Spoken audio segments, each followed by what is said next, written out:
This is the Mum Bomb podcast. Today's episode is approx 11 minutes long. Today we are discussing postpartum.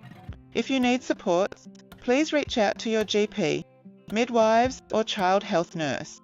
Panda.org.au is another great resource that you can access 24 hours a day. Hi, I'm Kira and welcome back to the Mum Bomb podcast. If you are new here, I am glad you found your way. And if you've been listening for a while, then you already know the drill. We keep it real here. No filters, no sugarcoating. Just real talk about motherhood, womanhood, and everything in between. Today I want to talk about something that's been sitting on my heart for a long time. Something I wish someone had sat me down and said. Not in passing, not in vague terms, just really said with their whole chest. And that is, postpartum is nothing like you expect. Nothing like the Instagram posts or the baby shower chats or even how the leaflets make them seem. It's beautiful, sure, it's miraculous, but it's also brutal, lonely, confusing, and sometimes it's downright terrifying. And so this episode is for the mums in the thick of it, for the women sitting on the couch, holding a newborn while their body aches and their mind spins, for the ones crying in the bathroom, wondering if it's normal to feel this way, for the ones who love their baby but feel like they've lost themselves, for the ones no one is checking in on. I want to let you guys know that before we dive into this episode, there are resources available to you. Panda.org.au is a really good one. I also really want to let you know that I am 7 weeks postpartum, so I am in the thick of it. And a lot of this comes from real life living that I've lived through. So let's talk about what no one actually tells you. No one tells you how hard it is to pee after giving birth, or how you'll dread going to the toilet, clutching that little plastic bottle like it's your lifeline. No one tells you that you'll bleed, not just for a few days, but for weeks. That you'll be changing giant pads and mesh undies and wondering how something so messy can follow something so miraculous. No one tells you how strange your body will feel, like you've been cracked open and sewn back together, but all the pieces are in the wrong places. Your belly is soft, your boobs are sore, your hips ache. You move like a little old lady, slow and uncertain. And even though your body just did the most incredible thing, brought life into the world, you might look in the mirror and think, who is that? No one talks about the hours after birth, when the adrenaline wears off and suddenly you're left with this tiny human and a body that feels like it's been through war. You're shaking, sweating, crying for no reason, or maybe it's for every reason. The room is quiet, but your mind is just screaming. And you're supposed to start mothering, just like that. No one tells you how alone it can feel. Everyone wants to see the baby. No one asks if you ate, if you've slept, if your stitches hurt, or even if you're okay. And then if they do ask, what are you supposed to say? Oh, actually, I feel like I'm falling apart. It's not exactly small talk. The nights are long, the feeds blur together. You're up again and again, trying to remember which boob you fed from last, or how long it had been, or if the baby's latch is right. Your phone is full of Google searches like baby won't sleep, cluster feeding, postpartum anxiety, or just tired. And no matter how many articles you read, you still feel unsure. You still feel like you're failing. Sleep deprivation is its own form of madness. It makes everything harder. You forget things, you cry over nothing, you snap, you zone out. You feel like you're disappearing inside yourself. And yet, you keep going because there's no one else, because they need you, because that's what mums do. But let's be honest, just because we can do it doesn't mean we should have to do it alone. Then there's breastfeeding. If you're doing it, it's sold as natural, magical, a bonding experience. But no one tells you that it can be excruciating, that your nipples can crack and bleed, that your baby might not latch, that you might dread every feed, that sometimes you'll sit there tears rolling down your face while your baby feeds and your body screams. And you'll feel guilty. You'll feel guilty for hating it, for wanting a break, for wishing someone else could do it just this once. And for those who bottle feed, whether by choice or circumstances, the guilt is different, but just as heavy. You wonder if people are judging you, if you're missing out on bonding, if you're doing it wrong. It's a no-win situation some days. And in the middle of that, the physical recovery, the feeding, the sleeplessness, you're also experiencing a complete identity shift. You were a whole person before this, with routines, with plans, with a sense of who you were. And now everything is different. Your time, your body, your brain, your priorities, even your relationships. You might miss your old life, and guys, that is okay. You might miss going to the bathroom without someone crying. You might miss your job, your friends, your freedom. You might feel resentful, and then you feel guilty for feeling resentful because you should be grateful, because you should love every moment. But let me tell you something. You can love your baby and still miss your old self. That doesn't make you a bad mum. It makes you human. I want to pause here for a minute because this part right here is where it really hit me personally.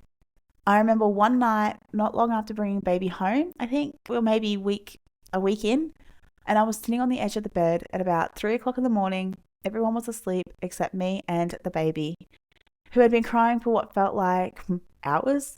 I had tried feeding, rocking, pacing the room. I changed about 3 nappies in under an hour. My back was aching, my nipples were sore, and I hadn't slept properly in days. And then I looked down and realized I was holding the baby, but I was also crying harder than what they were. I was just sobbing because I didn't know what else to do. And the scary part, I suddenly thought, I don't know who I am anymore. That was the first time I felt the weight of it all, the shift, the responsibility, the loneliness, the rawness. I wasn't just tired, I was grieving who I used to be. The me that felt light, the me that had time, the me that wasn't constantly second guessing everything. And in that moment, I felt like a failure. I thought, surely other mums are coping better than this. Surely someone would have told me if it was meant to feel like this. But that's the thing. No one does. And the silence can be deafening. And remember, guys, I've had more than one baby, and this is how I felt on the last one. Looking back, I realized I wasn't failing. I was becoming. That moment on the bed, tears, baby, exhaustion, and all, was the beginning of a whole new version of me. One that's softer in some places, tougher in others, and so much more real. Anyway, let's keep going. Let's talk about rage. Yep, rage. That word we're not supposed to associate with mums. But it's real. It shows up when we're touched out, when you've had zero sleep, when no one's listening to you. It bubbles under the surface, and one tiny thing, a cry, a question, a drop bottle, it can make you explode. And then you cry, and then the guilt washes over you. It's a cycle, and you're not alone with it. No one tells you how intense the emotions can be, how you can feel deep, overwhelming love and deep, suffocating anxiety in the same breath. How you can look at your baby and feel everything all at once. Joy, fear, protectiveness, exhaustion. How sometimes you cry not because you're sad, but because the love feels too big to hold. And the intrusive thoughts, let's talk about them.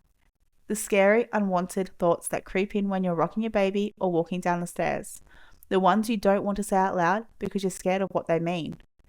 But guys, here's the truth. They are common. They don't make you dangerous. They make you a mum under stress. And you deserve support, not shame. Your relationship with your partner changes as well. Suddenly you're just not lovers. You're co-parents. Your ship's passing in the night.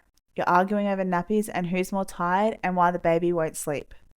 Intimacy becomes complicated. Your body doesn't feel like yours. You're exhausted. You might not even remember the last time you touched each other in any way that wasn't about the baby. And if you're single, that's a whole different level of strength. Doing it alone, making every decision, carrying every worry, it's isolating, and you deserve all the support in the world. And through all of this wreckage and rebuilding, you're becoming someone new. It doesn't happen all at once. There's no defining moment, but slowly, bit by bit, you start to reclaim parts of yourself. Maybe it's a shower alone, a walk outside, a solo trip to the grocery store where you can just be. By the way, guys, that is not self-care, having one grocery shop by yourself. But what I'm saying is that, these could be moments where you start feeling back to you. Those little moments matter though. You can learn to trust yourself, to listen to your gut, to say no when you need to ask for help, to take up space. You stop chasing perfection and start honoring what's real. You stop comparing and start connecting. You stop performing and start showing up. and eventually you find her again. That woman inside of you. Not the same as before, changed, but not lost, evolved, wiser, softer in some ways, fiercer in others. She's still there, under the stretch marks, beneath the tired eyes, behind the feeding schedules and routines and late night tears. She's in you, and she is proud of you. So if you're in the trenches right now, I see you. If you're questioning everything, I hear you. If you feel like no one is checking on you, I'm checking on you now. You matter, not just as a mum, as a woman, as a human. Your pain matters, your healing matters. You are not broken, you are becoming. You don't have to be perfect, and you don't have to love every moment. You just have to keep going. And when it feels like too much, pause, breathe. Let someone else hold the baby. Let the laundry wait. Let the dishes pile up. You don't need to do it all. You are not alone. You are enough. Thank you for being with me here. Thank you for being here with me today. If this episode touched something in you, please share it with another mum who needs to hear this. And if you're up at 3 a.m, feeding or rocking or crying, just know I'm right there with you in spirit. You've got this, even when it doesn't feel like it. Until next time, stay soft, stay fierce, and stay exactly who you are. This is the Mum Bomb Podcast. I'm Kira, and you are doing an incredible job. Thank you for listening to the Mum Bomb Podcast. You can find us on all socials under the Mum Bomb Podcast. Don't forget to like and follow us to keep up to date on all the latest episodes.